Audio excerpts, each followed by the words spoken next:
Just when you thought you were safe inside from the coronavirus, little did you know that there are things inside of your home that are trying to kill you. Welcome back to experimentation from home, but through a video, and I'm doing it. We're going to be doing a simple test that you can repeat at home to measure the amount of particulate matter inside of your house.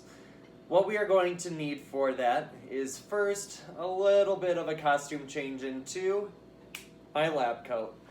And what we are going to be doing today is just setting up an apparatus using simple home materials to collect particulate matter.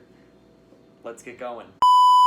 Particulate matter are microscopic solids and liquids that can be carried by air because they're so small and so light. Now, if you're looking around the back side of me, around my shoulder, you'll see that the city of Bogota has a haze over it, which doesn't appear to be photochemical smog, but rather water droplets. What those can do environmentally is just reduce visibility. As you can see, I can't see any of the mountains allegedly behind those. Well, let's say if I'm using a little bit of flour to be particulate matter, which it definitely would be if it were caught in the air. If I sprinkle some of this flour onto, gotta see which one I'm looking at, onto this leaf, what you can see is that it's just accumulating on the surface. And if enough of it happens to accumulate, that can prevent the plant from doing photosynthesis. Particulate matter can have a very negative effect on human health or any sort of organism's health that has a respiratory system similar to ours. The main purpose of the upper respiratory system, so our throat and our nose, also mucus, all that sticky stuff, are intended to capture any sort of particulates or things that could irritate our respiratory system. If I were to inhale that, I'd probably start coughing, and that's an initial response by our respiratory system. It doesn't work against just things like powders and dust, but smoke is also a particulate matter. Very, very small, but the fact that we can see smoke means that it's made out of something solid, and then we can inhale it, which can also irritate our respiratory system. Cue the eye rolls, but I gotta get this out there. Vaporizers are not safer than smoking traditional cigarettes. Vaporizers do not create water vapor, but rather vaporize solids directly into gas, and those particulates are inhaled, and when you exhale them, you can still see them. On the short term, particulate matter can cause things like asthma attacks and bronchitis. On the long term, though, it can very severely affect your ability to absorb oxygen into your blood, causing respiratory failure, cardiac failure, and potentially even death. For this experiment, what you are going to need is something to cut with and a milk carton. It can be plastic or it can be this paper type material that's covered in wax, just something that's not absorbent. You could even potentially use something like this plastic tray, some sort of petroleum jelly. I would recommend using Vaseline, but since I don't really have that in my apartment and I'm not going out for just one item, I'm going to be using Vicks Vapor Rub. I'll also need a permanent marker and a piece of string from which I'm going to be hanging my sample things. First, I'm using a serrated knife to saw the top of the carton off. Once you have the top of the milk carton off, it's going to make it a lot easier to cut using scissors. And so down the corners or edges, I'm going to use those as seams and cut straight down them so that I get each individual side or panel out in the shape of a rectangle. That leaves me with 4 rectangles. Now I'm measuring the dimensions of each panel so I know how many trials I can get out of each side. And there's about 7 inches by 3 inches. I'm measuring them down so that I can have 2 3-inch squares, and the excess I'll just be cutting off. This is a control variable. Another control variable that I'm using in this is measuring a 1-inch square in the middle of each panel. And within there, I'll end up rubbing some Vaseline, which will act as my medium to capture the particulate matter. My product are 8 identical 3-inch squares with a 1-inch square in the inside for my Vaseline. I now need to punch holes into each of those squares so that I can pull a string through, tie it, and then I'll be able to hang these in my different locations. And this is what it looks like. Next, I'm going to label each of the plaques with the day that I'm starting and the location. In a little bit, I'll add the specific part of those rooms, but for now, just the name is going to be okay. Using a finger, I'm going to rub some Vaseline or Vicks Vapor Rub in the middle of that square until there's enough that it will be sticky and accumulate any particulate matter.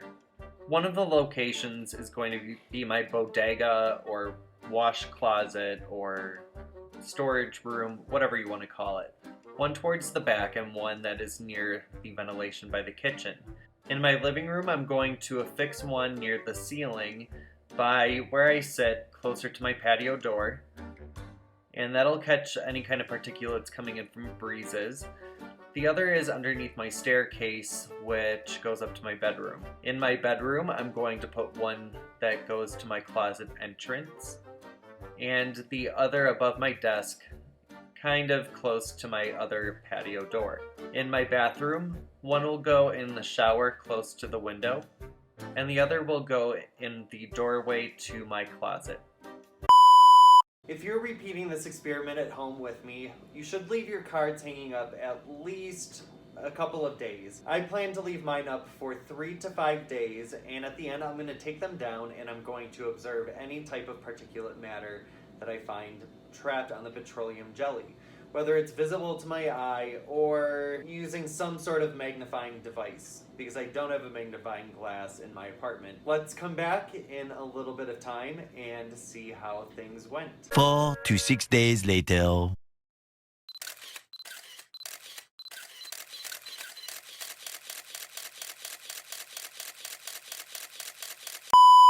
Enough of that buffoonery. Let's get to the actual results, which you did a great job with.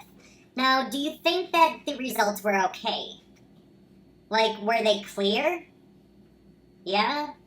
Okay. Well, what did they inform you of, if anything? One thing that they definitely inform me of is that I do a good job maybe cleaning my apartment, so there's not a lot of dust, hair, fibers, or other particulates that would be laying around with the apparatus itself. Just how I was able to rotate around, and in the cases of the places where I put these by doors, sometimes they would end up actually like blocked from the open area of the room. In some cases I didn't trim off this little tail. Some of the the fibers could be coming from this piece of yarn. When analyzing the specific result, I decided to go with qualitative because I didn't have a magnifying glass to discern between specific particulates, and I used a material that was not transparent. In my bathroom door that connects to my closet, I did identify some fibers, but these probably came from clothes that were hanging on the door. In my shower, I could identify some light-colored dust, but it was very clean, generally speaking. Next, in the door that goes between my closet and bedroom, I did identify some blue fibers from the yarn, but no appearance of dust. And above my desk, there was quite a bit of light-colored dust. Under the stairs, there were some fibers, not necessarily from the yarn, some dust, but not as much as I saw above my desk. And next to the patio door, there was some dust, but about the same amount as underneath my stairs. Finally, in my bodega, for the door that connects to my kitchen, I did not apply nearly as much Vicks as I did other plaques, but I could not see anything visible in it. Above my washer-dryer, there was some dust and lint, but about as much that was in my living room near the patio. While this actually did maintain its moisture, there's definitely a sheen to it. Well, this is just shiny, and they could stick to things, but I don't necessarily think I used quite enough, and I should do this over again with normal Vaseline, which I imagine would be a lot more hydrated. You've already described some changes to your experiment. Now, would there be other things that you would change too? Well, again, I would improve this by certainly using a lot more Vaseline. A second thing is my qualitative observations are not necessarily informative to me, so I don't know quite how much particulates were on the plaques. I would use a different material. For example, that clear plastic that I referred to in the very, very beginning of the setup, I would use because at least I would be able to see through it and see smaller pieces of particulate matter. But I think overall my home environment is perfectly healthy as far as the air quality goes. Now it's your turn to try and repeat or replicate my experiment. You can do this in a couple of ways, one being following the same exact procedure and using the same exact materials. Or you could take the knowledge and reflection about what I would change in that past experiment and try and improve the type of data that you're able to collect. When you do, let me know, and I'm excited to compare our results. See you later.